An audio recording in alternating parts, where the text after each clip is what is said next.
Starting on Monday, of course. I also want to ask you about a letter that you've written to the State Department. You're very concerned about taxpayer dollars that are flowing to, you say, left-leaning groups or groups that do not have U.S. interests at heart. It's our money.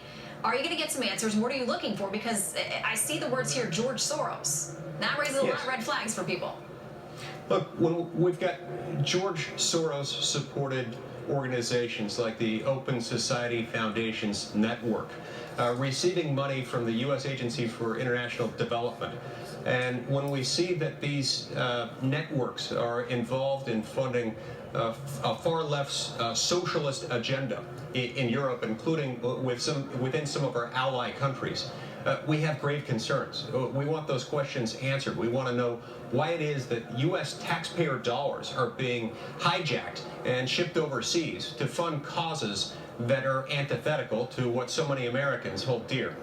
Well, and my understanding is there were reports from foreign officials and political leaders actually coming to you and other people in the U.S. saying, what is happening with this U.S. money that's being spent here on groups that we think are not very pro-American and may be actually hurting our cause of democracy and freedom overseas?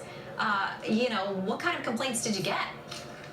Well, we got complaints sounding very much like what you just articulated very well. Look, people are understandably concerned when we've got a lot of problems in the world. We've got parts of the world where we have allies. And when we have organizations that are being funded in part with U.S. taxpayer dollars that are going out there sowing discord, sowing suspicion within some of our ally countries, this makes us very nervous, and this understandably causes us to want to get answers about why this is happening, how long it's been occurring, how much money is involved, and how we can get out of that. Well, it is taxpayer money, and so we thank you for tracking it down, and please keep us up to date when you find some answers, and we'll see you next week for the confirmation hearings as well. Will do. Thank you, Shannon. Thanks, Senator. So this week.